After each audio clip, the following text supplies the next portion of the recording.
All right. Good afternoon, good evening, good morning, wherever you are. Welcome to Bourbon and Bible Stories. I am Dante Billigan. I'm a minister, theologian, seminarian, teacher, educator, all of the things. And I'm here with. I'm Amy. I'm a learner here. I'm also a teacher in another setting.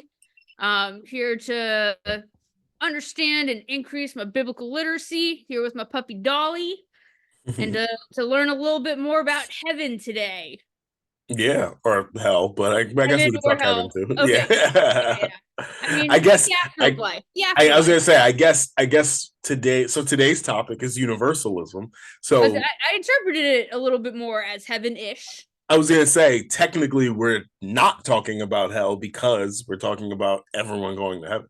Um, but uh, yeah, so we've been if you haven't been with us, we've been discussing hell and atonement and a lot of the theories around it and kind of breaking down some of the different ideas. Last week we talked about uh, we talked about eternal conscious torment, which is kind of, I think, what most people think of when they think of hell.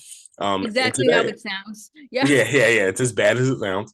And today we're going to dig into universalism, which is something that has always been around, that was actually more prevalent in early Christianity, and that I think people get are very, it piques a lot of people's interest, the idea that everyone goes to heaven.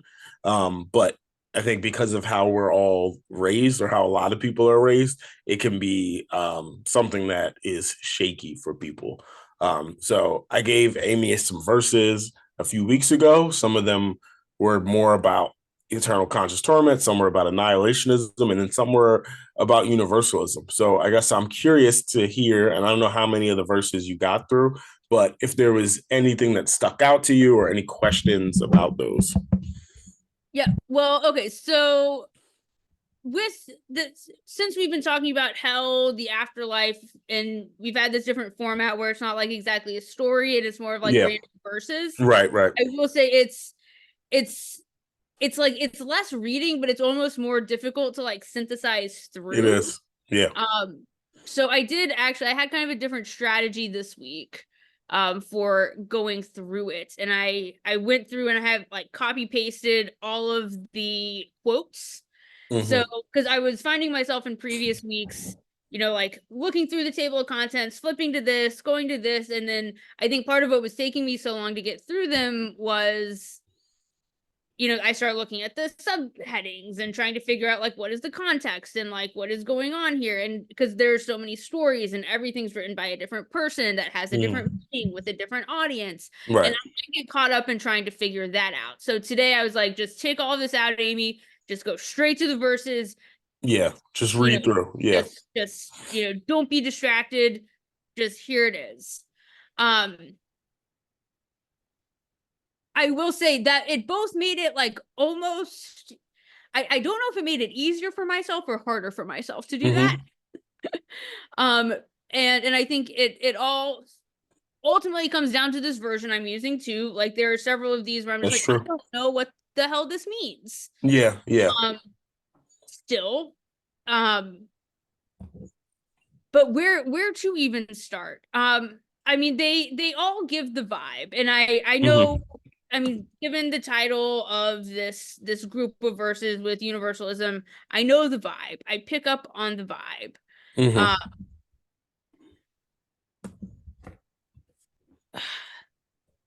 some of it is still, I mean, I don't know. Some of it still feels conditional to me, and I guess that's Mm-hmm. part of what I guess Okay. I'm curious about and doesn't fully Yeah. make sense. And and I've talked about, with my background at the in the Episcopalian Church, this is the idea and the philosophy that I learned in my Sunday school class growing up. Mm-hmm. And I guess it's what's difficult for, I guess, anyone to understand with this idea is, like, is this just like an unconditional pass, like everyone goes to heaven? Mm-hmm. And judging by these verses, a lot of them don't necessarily say that. Right. Right. Right. Um, but it's not. always necessarily clear like what the like is there a condition, is there something you have to do. So like, okay, I mean the one that I have one pulled up, so oh god, I don't even know how to pronounce this. um Oh, let's uh hear it. Let's hear it. I want to say like it looks like Philippines. Philippians. Okay. That Philippines. wasn't as bad as it could have been. Wait, how do you say it? Philippians. Philippians. Yeah. So that sounds like Philip, Yeah. Philippians. Okay, Philippians. I feel so silly just saying that. Philippians. Okay, but so okay, so the verses you gave me for this. So Philippians Mm-hmm. 2, 10, 11. Okay. Let me look for that one real quick. I have this like I have a list of 76 verses, and I think I only gave you a few. I think you gave me like 10 or something. Yeah. It may be easier if I just look it up. So you said Philippians 2 verses 10 and 11.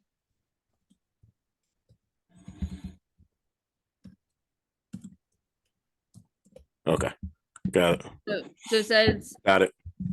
that at the name of Jesus, every knee should bow, of things in heaven and things in earth, things under the earth, and that every tongue should confess that Jesus Christ is Lord, to the glory of the God the Father.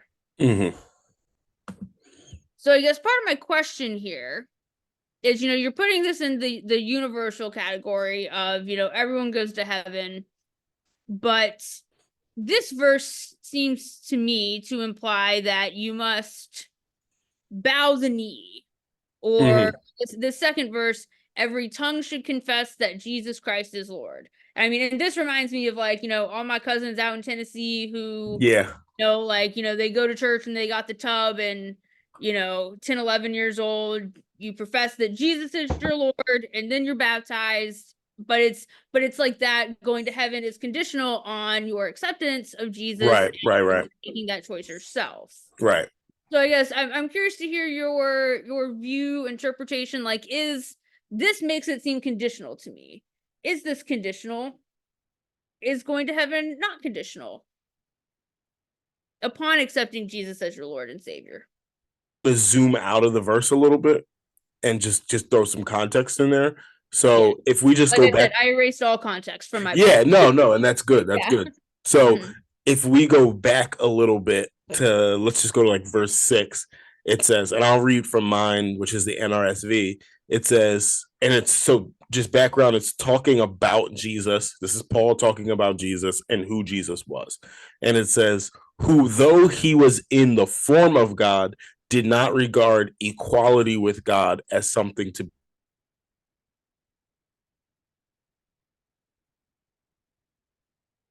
Oh, you cut out for me, Dante.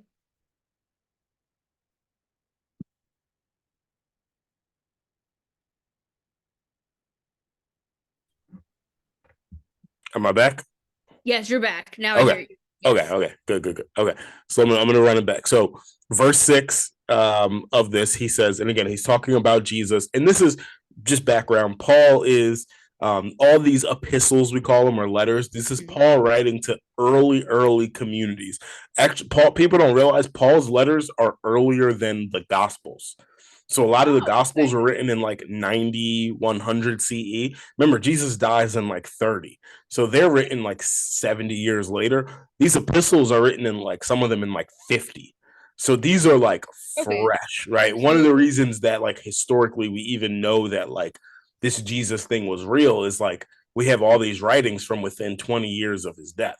So like it's like, oh I wow, there did not really know that. were, yeah, there were really like a lot of early communities bubbling up that believed in the resurrection of Jesus and that believed in this new movement. So I'm just going to start at verse 6, and it says, who, though he was in the form of God, did not regard equality with God as something to be exploited, but emptied himself, taking the form of a slave, being born in human likeness and found in human form. So he's explaining like Jesus's becoming like man and coming to earth. Verse 8, he humbled himself and became obedient to the point of death, even death on a cross. There, now we get to 9. Therefore, God also highly exalted him and gave him the name that is above every name, so that at the name of Jesus, every knee should bend in heaven and on earth and under the earth, and every tongue should confess that Jesus is Lord, the glory of the Father. And so and then it continues on. So he starts off by explaining to these people this is who Jesus was, and because of who Jesus was. And what's interesting too is in some versions it doesn't say every knee should bend, it says every knee will bend.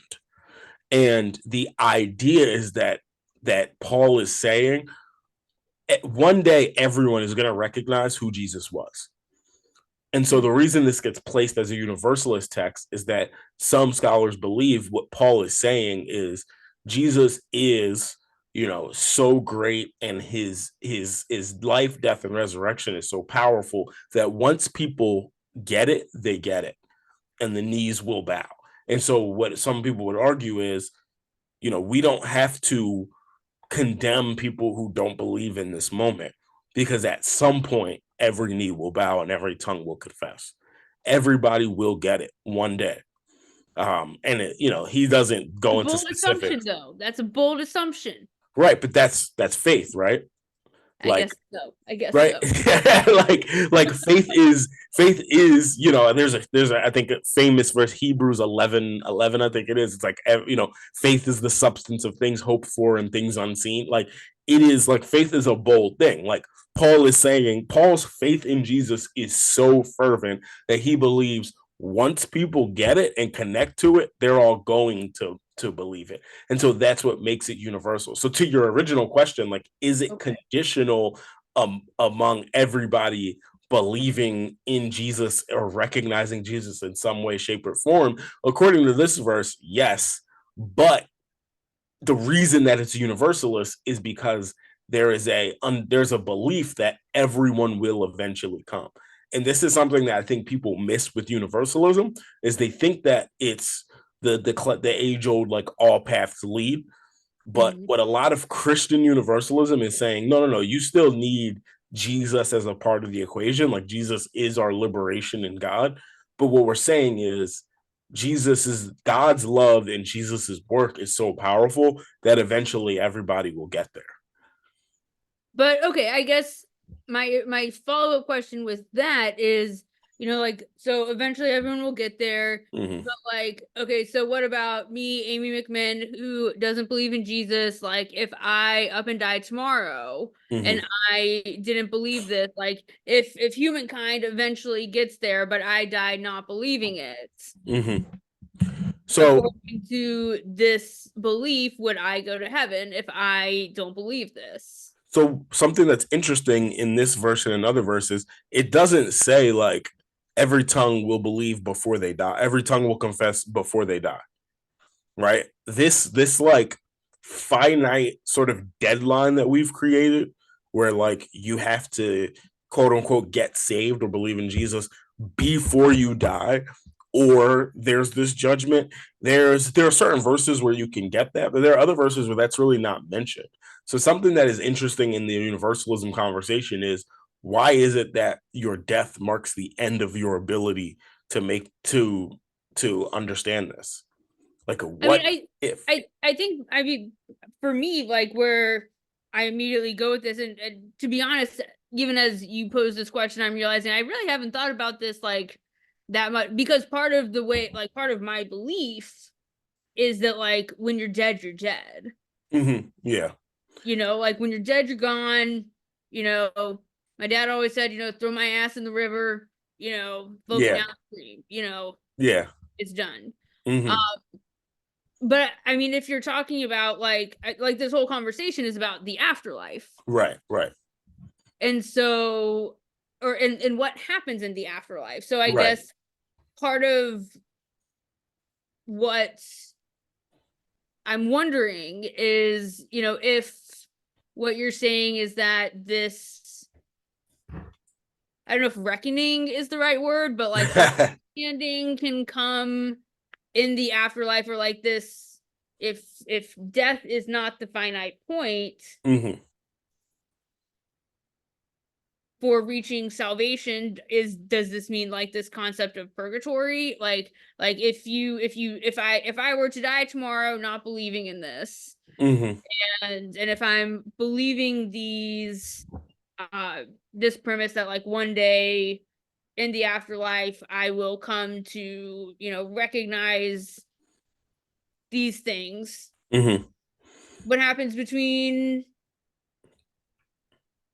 this time? Yeah. So I think like the one assumption or presupposition that most people have who are engaging with this is that the soul is eternal. Okay. So again, if the soul is eternal, right, the essence of who you are is eternal, there's no reason that your ability to make decisions, to understand, to have relationship ends when your corporeal body goes into the ground. So I think part of what universalism tries to conceptualize is the idea that who we really are in whatever form that looks like continues to exist. So if there is a very real God, right, and a very real Jesus, and faith in them and understanding of them is something that, helps us be reunited with them. Once we die, don't we eventually meet them? And there's this kind of like, and I think like in where I am now, it's weird to me. But as a kid, there was always this like idea kind of pushed on us that, oh well, if you die and you didn't believe, then you're gonna meet God, and God's gonna like throw you in hell because you didn't believe. But Right. I think about it now, and I'm like, well, if I die and I didn't believe, and then I get there and I meet God, I'm clearly gonna believe then. And if the whole purpose of this was for me to believe, then why does it matter if I believed before I died or after I died? Like at the end of the day, I figured it out. Like I could have figured it out sooner, but I didn't. And I think for a lot of universalists, that's sort of what they're tying to. Is like at the end of the day, if we all meet our maker, so to speak, then like we all will come to see the fullness and glory of God in one way or another. And the idea that God wants us to understand his fullness and glory and to be reunited with him.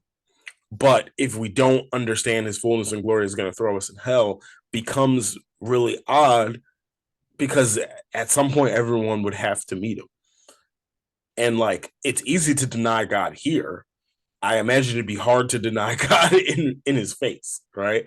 So that's I think what a lot of people are getting at. And if we go back to the idea that every knee shall bow, every tongue shall confess, and this language gets brought back up in a lot of prophecies that talk about like the end, and it always is like, well, then Jesus comes back, and then when Jesus comes back, every knee shall bow, every tongue shall confess, and it's like there is this idea that once it becomes clear, it becomes clear to everybody.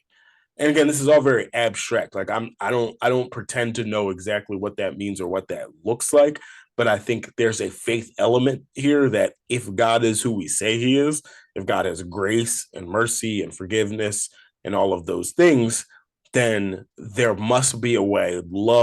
His God's love must be strong enough and powerful enough that somehow, some way, everybody will make that connection.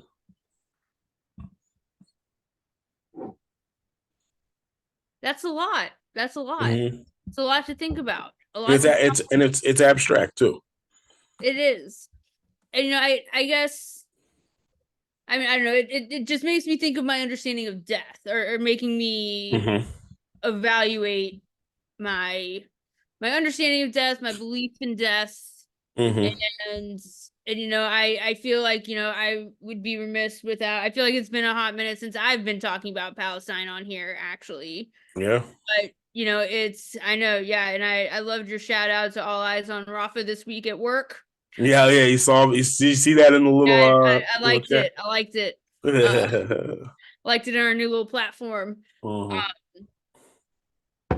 But I have been, I mean, obviously it's so hard. I mean, I guess for anyone listening, we're recording this on Thursday night, Mm-hmm.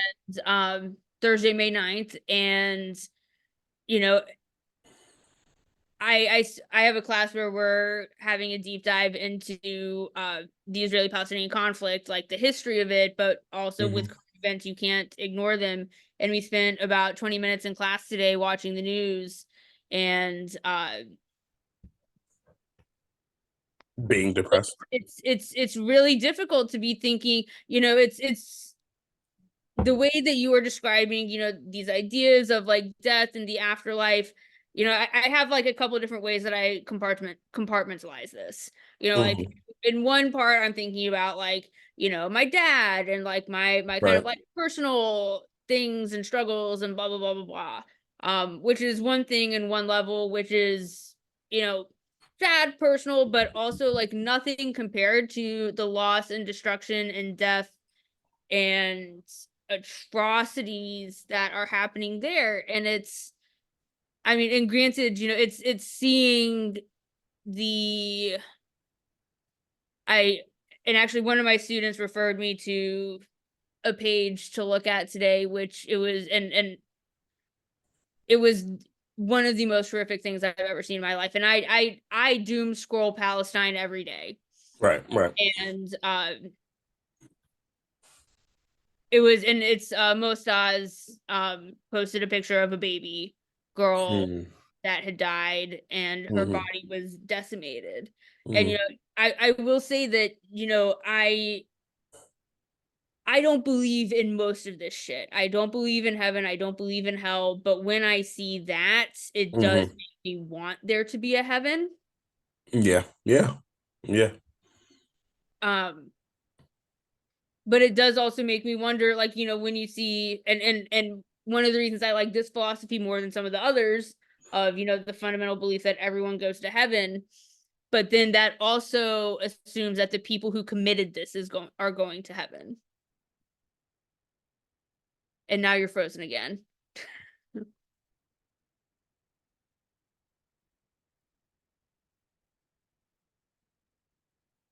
Come on. Okay, I hear you now. All right. There we go. All right. We're back. So I don't know if you could hear me, but essentially what I was saying is that, I want there to be a heaven Yeah. for Yeah. children and women and men too. I think that, it's so easy to say women and children are victims, but a lot Yeah. of you There's victims men out there too. dying If you too. Yeah. are, yeah, if well, there are plenty of men who are not members of Hamas, and their deaths Right. matter too. Right. Right. Um, but if we have this idea of universalism and everyone's going to heaven, that means that the people perpetuating this genocide are also going to heaven. Is So that that's interpretation? So that's a great Awesome. segue. And the classic example and the classic argument for this is Hitler, right? Hmm. People go, "Oh, so Hitler just gets to go to heaven, this, that, the third." And I want to talk about, because the idea of like the fires of hell Hmm. is a consistent idea throughout the Bible and specifically in the New Testament. But how you interpret that fire is where that changes, right? So I'm Hmm. just going to read a few different scriptures that talk about this like divine fire in a different way, or in an interesting way, we'll say. So this is I'm gonna kind of like speed through these, and like Okay, we'll I think I'll do my best to follow. yeah, and I think we'll get the general gist of them in it after a few. So Zechariah 13:9, and I will put this third into the fire and refine them as one refines silver, to test them as gold is tested. They will come upon my name, and I will answer them. I will say, they are my people, and they will say, the Lord is my God. Isaiah 48:10. Behold, I have refined you, but not as silver. I have tried you in the furnace of affliction. First Peter 1:7. So that the tested genuineness of your faith, more precious than gold that perishes though it is tested by fire, may be found to result in praise and glory and honor at the revelation of Jesus Christ. Proverbs 17:3. The crucible is for silver and the furnace for gold. The Lord tests hearts. Psalm 66:10. For you, O God, have tested us. You have tried us as silver is tried.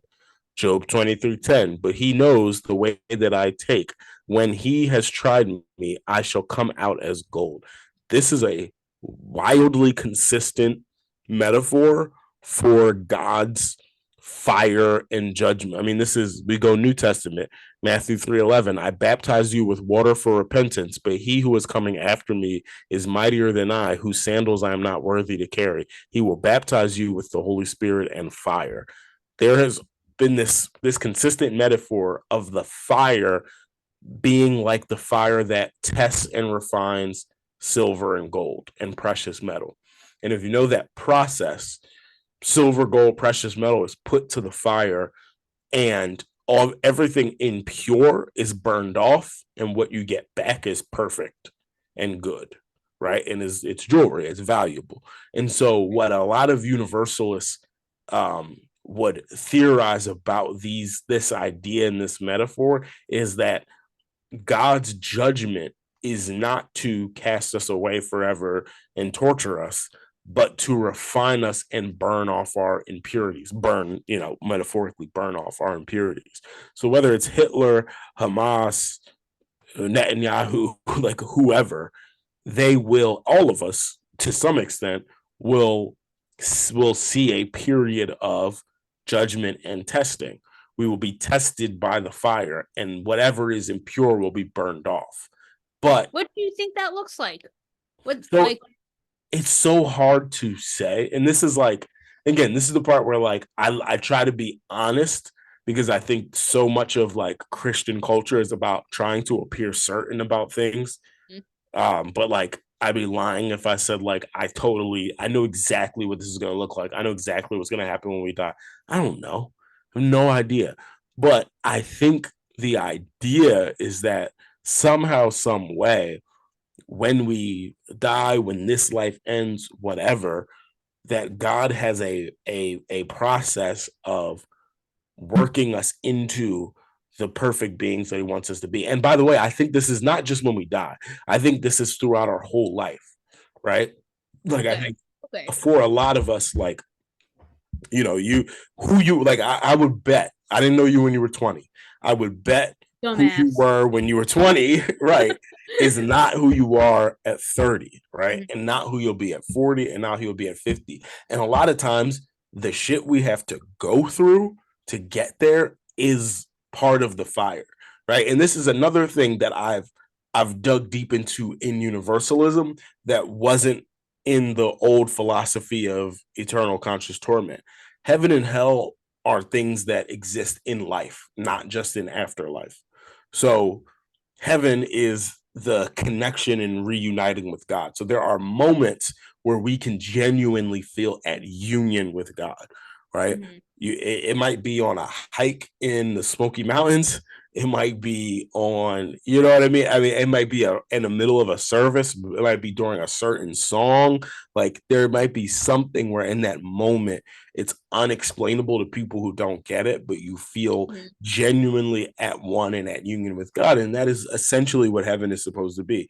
And there are so many times in our lives where we feel far from God and where we are being tested and being tried and dealing with a lot of just pain and shit, and that is hell to some extent. And I think this idea of being refined is a philosophical explanation of life, like at large. Like we are constantly being refined.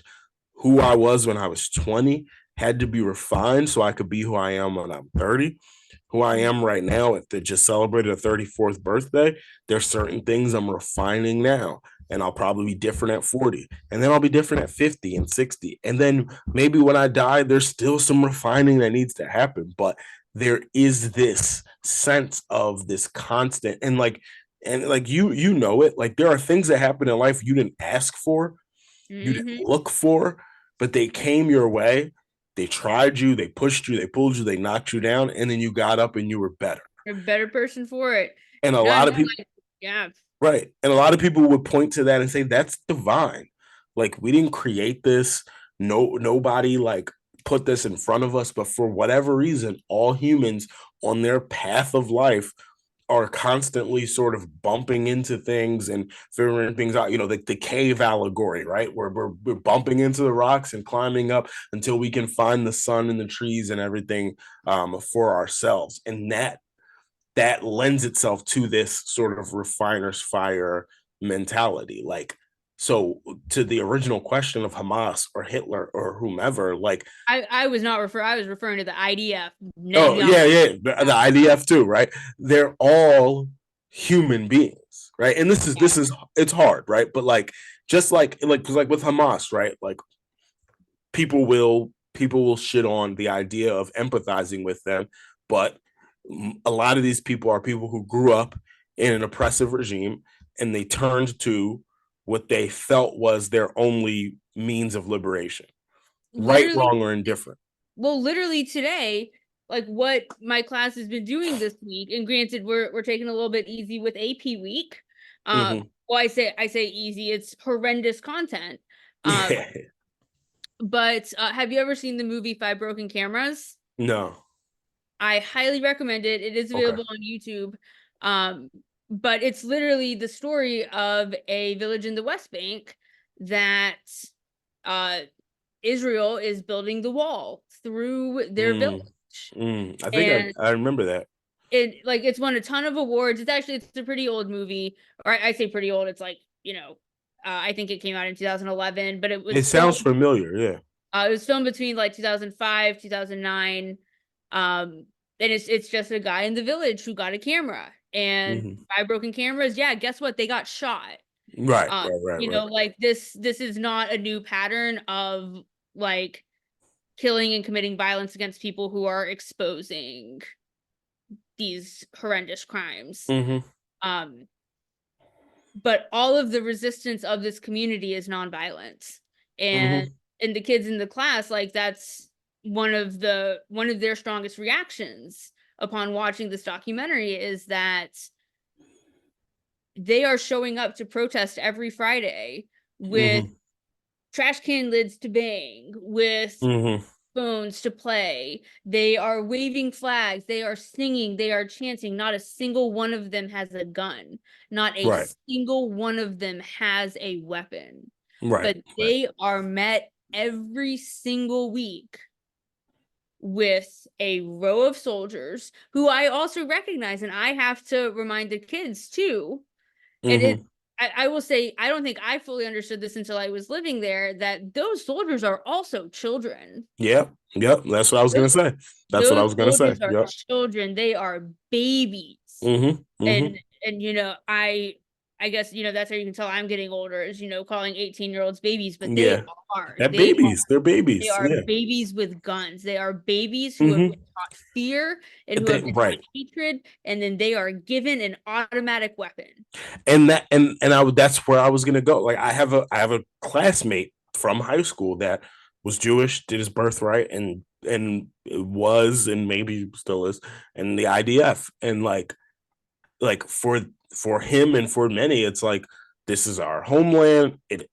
We're supposed to have it, and look at our history, look at what they've tried to take from us. And like, that is, like, whether we disagree with some of the way that they've gone about it, they're not wrong for like looking at their own history and going like, well, we have been like attacked, oppressed, and all of these things, and then they're taught like, this is how we defend that, right? So, and I enter that into the conversation to say, like, if we're talking about a divine being that understands all of humanity, then he understands where we rise and where we fall, where we have strengths and where we have weaknesses, the insecurities, like the roadblocks, all of those things. Like, he understands us as complex beings. And so that's the other thing. And it's hard to wrap our brains around this, I think, because we think of like Hitler is like synonymous with bad, right? Mhm. Just synonymous with like the picture of evil. But to get yourself to think of Hitler as a complex person who has a background, who has something that tainted his understanding and his way of life, and to then think of God as someone who can redeem all of those shortcomings, is hard, because I think we're hardwired to just want revenge and to just want people to get what we assume is their just due. What universalism says is everybody falls short, right? Everybody fucks up. Everybody has shortcomings, and we trust and have faith in a God that can restore us from all those shortcomings, as devastating as they can be. Um, and that's and I think even still putting it in that lovely language, it's still hard, right? Like I have shortcomings, but I didn't kill 6 million people. Like, Well, and yeah, the so another word that came up in a lot of these verses that you sent me that I think is very much on this same topic is this idea of reconciliation. yeah, yeah. And that's another topic that like we discussed in this exact class. And I try to we look at the process of reconciliation in South Africa, which Right, was, right. I mean, like, in my opinion, from what I know and understand, I think this is incredible. Mm-hmm, mm-hmm, But it also very difficult to process. But I think mm-hmm. it's a similar conundrum of like, how can people who have done such horrible things be granted amnesty, Yeah.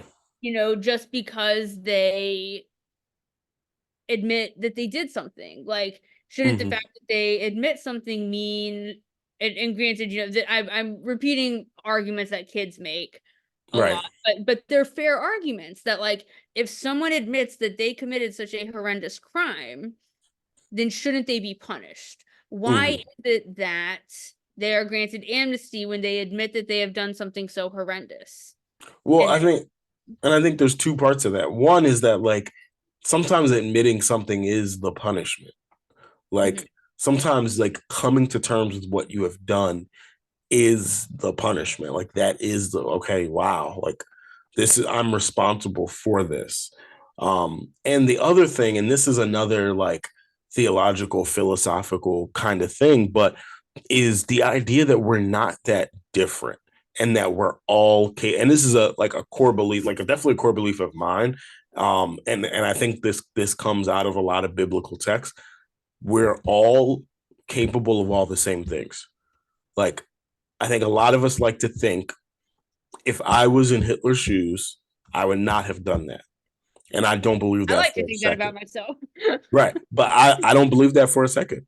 I think if Okay. any one of us was born in the exact conditions, the exact went through World War I, Mhm.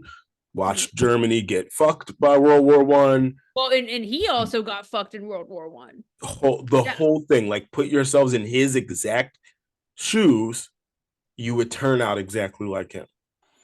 Like this is a human thing. We are like this idea that oh, what that person does, I We are would never programmed do. to other each other. Yeah, you would never do it with who you are now, but you've never been in that situation. And I watched this, and let's take it away from Hitler, right? Because Hitler's the extreme example. I've watched people. I've grown up my whole life around people who have sold drugs, done drugs, shot people, like whatever, like those kinds of inner city, stereotypical crimes. I've seen it. I've had very close relationships with people, family members, friends who have engaged in it. And then I've stepped into other worlds, be it college, our place of employment, wherever, where people go, oh, I can't understand how someone would do that. And having known these people intimately, I go, no, I actually understand fully why someone would do that. And if you were in their shoes, you would do it too. If your kids were starving and you had no other option, you would do it too. Like this, it's something that's hard for us to wrap our brain around, but we're all capable of murder. We're all capable of terrible things. And I don't know if you remember when we talked about when Jesus was talking about like he was talking about like oh the you've heard it said this but I say this, and it was in the Beatitudes, and he was like, you've heard it said don't commit adultery, but I say don't even commit lust. You've heard it said don't murder, but I say don't hate. That's the same thing where it's like, okay, let's say I don't cheat on my wife, but I lust after other women. Well, yeah, maybe I didn't go through with the act, but I also just wasn't in the position to do it. If lust is in my soul, if I'm lusting after other women, And you have all the that, ability to do that. yeah, all that has to happen is I just have to be put in the position to do it, and I'll do it. I just happen to not be put in a position. So I could try to sit on my high horse and go, well, I haven't done what you've done. But if deep down in my heart, I have the same root problem, if I switch shoes with that person, I would do it. Right. Same thing with hate and murder. I can hate somebody now. Maybe I wouldn't murder them because I have a job and I have all these things and I have a family and I know that that would cost me things and all this other stuff. But strip all those things away, I'm just as capable as anybody else. And so once you get that connection of like, oh, we're all capable of horrible things. And the only reason some of us don't do horrible things are just different circumstances and lives. And sometimes it's just by chance that we don't do these horrible things. And you look back at something like universalism, you see a God who is saying, like, God's not looking at us and going, here's a really bad person versus a kind of bad person. He's going, I'm looking at humans. I'm looking at humans who mess up, and I'm just trying to restore them back. And, there's a verse that says, all have sinned and fall short of the glory of God, right? It's all of us. And I think that can help us wrap our brains around this idea of universalism when we can strip that othering of people. Well, what you did was so bad. Was it that much worse than the worst thing I've done functionally? Yeah, I mean, I'm reflecting about. Actually, I really I like the way that you framed that about, or frame it in the way that we are all capable of doing the worst things. Because Right. I mean, I actually have not thought about it that way, and I'm actually in my head right now, kind of applying it to my father and Mm-hmm, his family. mm-hmm.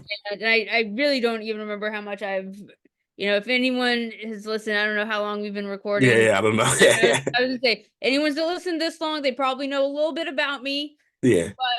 But although, yeah, our audience is split with the people who know you and the people who know me. So Right. Yeah, yeah. anyone who doesn't know me, my father and his family, he was one of 11, and I yeah, I really don't even know if I've talked to you about this or I've talked about this on here, but like my father was incarcerated. Oh, okay. Yeah, you And didn't tell me that. Yeah. and it was when he was really young. He was a baby. He was a baby at the Right. time. Right. Um and I've also, expressed on here, some of my frustrations with Christianity in general is how my father's family interprets it and how it's been Mm-hmm. like used as a weapon against so many of them. Mm-hmm. And hearing the way that you just described that, I really wish that more of his family, he always felt like he was the black sheep Right. Right. of the family because he fucked up. Mm-hmm. And granted, he was only the first to fuck up. He was not the only one, Right. Right. but Right. he was the first. He was the first. He was the first to be incarcerated. But Mm-hmm. it's we've talked many times about how there are actually a lot of similarities between like black urban communities and white rural Mm-hmm. communities. Mm-hmm. Like Absolutely. Absolutely. Appalachia, like we have a lot of the same problems. Right. And I don't know, I guess I do really like the way that you phrased that, and I wish that more of his family had that kind of approach with Christianity, of that but I think it gets used, he always felt that it was used against him. Right. Right. That like it's the same concept, but the opposite of like, well, we all started from dirt ass poor, Mm-hmm. but you're the only one that ended up in prison. Right. Right. So it got turned against him a lot, Which and he felt ostracized for it. He felt like there was something inherently wrong with him, and that mm-hmm. everyone else thinks that they are inherently better. And it should be the opposite, which is we all start, and this is how, like, so similar for me, family members who have been incarcerated and all of those things, but we were always taught like that could be us. Like if your Mhm. cousin could do it, you could do it. Like you just made, and it's like even something as simple as drugs. It's like if you go into a His was room of drugs. His people, was drugs. yeah, if you go into a room of people, if we go to our place of employment and we make all the adults at our place of employment close their eyes and we say, how many of you have done a drug? Most hands go up. Mm-hmm. Now, maybe you didn't get addicted, maybe you didn't get caught, maybe you figured it out and stopped doing it, maybe you still do it, but you are able to be functional on it. But for some reason, it didn't land you where it landed other people. The idea that it couldn't have landed you there is crazy because we've all done the same thing. So when you pass that person on the street that's Mm-hmm. addicted and their life is not going well, and you go, "Oh, how could they get there?" Well, what were you doing freshman year of college? How far away were you from that, really? If you go Mm-hmm. to most people, if we do the same exact thing and we say how many people have sold a drug, it's shocking how many people, Ivy League people, whatever, have engaged in some transaction of drugs, right? Like, even if it's small. And like this was something that was always amazing to me. Like I grew up growing up in Philly, like I knew so many kids that sold small amounts of drugs and got like locked up, got like full blown cases, the whole thing. Some of them, tried as adults and ruined their lives, like the whole thing. And then when I started to engage with people who were suburban and things like that, like they'd be like, "Oh yeah, the cops caught me, and then they brought me to my parents' house, and they knocked on the door, and my parents Mm-hmm. told me not to do it again." It was a completely different reality for them. And it's like, yo, if you just lived where I lived, you would have been locked up. You probably Mm-hmm. wouldn't have gone to college. Well, yeah, well, it literally, even my dad's situation, like it was selling, and it Yeah. was the tiniest little amount, and he wasn't even the one caught. It was someone snitched on him, and Right. what ultimately is the worst part of it is that it was part of a ring, or not even like a full ring, but like it was like Hmm. 15 people that got arrested. My father was the only one who couldn't afford a lawyer, Yeah. There's the another piece. only one. Right. And that's why he got fucked. Right. And not only does that, like, not only are you fucked because you're incarcerated, but that fucks you up. Yeah, it does. Yeah. And it and and then my brother was incarcerated. It's a cycle. Yeah. Yeah. Michelle Alexander said the our Dolly's crying, so I'm justice. gonna get her some water. But Yeah, our justice system is I think she called it a eating and killing machine for the black, the brown, and the poor. Like, and it's like that's what it is. So, and again, like, how many people don't have that experience simply because they had lawyer money, or even just lived in a place with half decent public defenders? I mean, it's so like when you take all these things into account and you go, oh, like, and that's why I juxtapose this to universalism, because it's like it makes more sense when you realize how similar we all are. yeah. Like, we all can fuck up and we all do in some way, and maybe the consequences on earth are different, but like in terms of like, if we're going to subscribe to a god who can see in our hearts, we are all are probably not that much different. We all probably have some things deep down inside, some secrets, some things that like we're not proud of, and whatever. So for some of us, those things landed us in jail or kicked out of our homes or homeless or whatever. And for some of us, they're just secret things that we live with, but we've been able to live a quote unquote successful life otherwise. But if you strip all that away, we're probably not that different, truly. And so, therefore, we all need redemption and we all need reconciliation, which again ties into this idea of like, does it make sense for some people to go to hell and some people to go to heaven if we've all sinned and fallen short of the glory? Then God should. And this is what I know a lot of those verses I sent you kind of have that same language of like, because of Adam, all fell, and because of Jesus, all Right. will live. You know what I mean? Like, it's that same, like, it's always about all, and all will be saved, all will be redeemed, all will be reconciled, because we all have something to be redeemed or something to be reconciled. Mhm. Yeah, no, I mean, I will say I still don't buy the afterlife, Yeah, yeah, yeah. but I really like that. I mean, this is definitely my favorite approach of the three. I expected that based on the titles. Yeah, yeah, yeah. You probably weren't But into eternal conscious torment. I mean, I do like, coming in knowing I'm gonna be a critical bitch. Yeah, Uh, yeah, yeah. but I I wasn't expecting that twist on this Mm-hmm. universalism approach of thinking about how we are all capable of the worst, and that's why we should be the most forgiving. Right. Yeah. Yeah. And and I like that, and I wish that that was what everyone in Christianity, or even just the world, like, fuck religion. Sorry, Dante, but Yeah. Yeah. but Yeah. like that should be such a universal value. That shouldn't just be based on religion. Right. Right. And I wish that that was more of a foundation in our society. Yeah. I mean, it really should be, and it's unfortunate that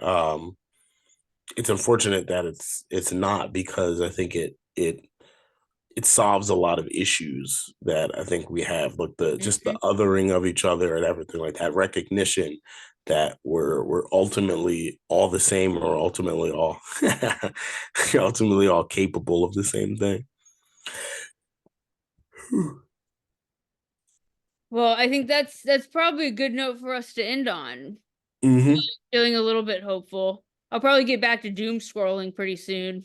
Yeah, yeah, yeah. But at least there's a little bit of hope in your brain back there. And for all the listeners, I hope there's a little bit of hope. I think that, believe what you want to believe, and there's a lot of different belief systems out there, and I think universalism scares some people. Oh, I'll end on this. This was the last thing I was going to say.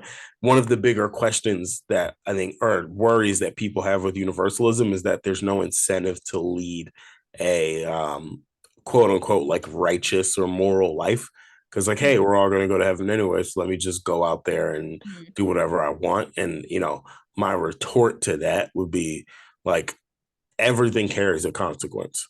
Mhm. So if you think people are just going to become alcoholics because there's no hell, like they're yeah, the alcoholics, because there's no hell, like at the end of the day, that carries consequences here on earth now, right? Mhm. And if we think of God as something that is living and active in our lives, and again refining us, then there's always these challenges and these moments where we feel distanced from the creator, and these moments where we feel the need to draw closer.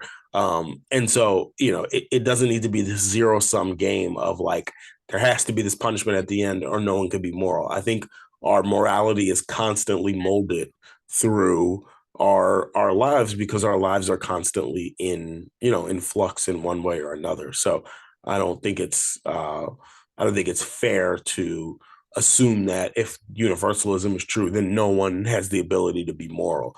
And in fact, I think people may actually find greater freedom to be moral, knowing that they can fuck up and still be redeemed in the end.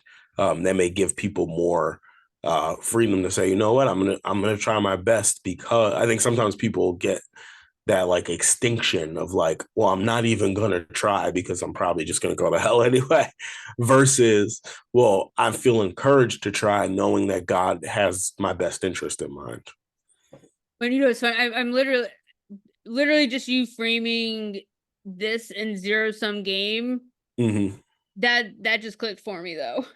Yeah, yeah. And like I teach English. I don't teach an international relations class, but I teach modern world history through Mm-hmm. the lens of like international relations. Mm-hmm. And I say to them all of the time, like, this is never a zero sum game. Right, I've right. never thought about that in terms of like the afterlife. Yeah, or the divine. Right, right. Yeah. So that's a lot to think about. Yeah, yeah. It doesn't have to be a zero sum game, but yeah, well, a lot to think about. Hopefully, you people at home are thinking about things. Again, ask us questions, leave comments, all the good stuff. We enjoy it. Remember, we're at Bourbon Bible Stories on Instagram, and then Bourbon_Bible_stories on. Sorry, Bourbon_Bible_stories on Instagram. Bourbon Bible Stories on YouTube. So And then you it's got that just better than I would. yeah. And then it's just Bourbon and Bible Stories on Facebook. So, connect with us. And, this has been an interesting series. And I see people have been been watching and viewing and everything. So it's great. And I think we're gonna start to get into some parables next week, which will be fun. And dig deeper into everything. But we appreciate everyone who listens and who interacts and who shares and likes and everything like that. And so continue to engage with us, and we'll continue coming back week after week. Indeed. Ditto everything Donte said. All right. Buenas noches, amigos. All right. Buenos noches. All eyes on Rafa. All eyes on Rafa.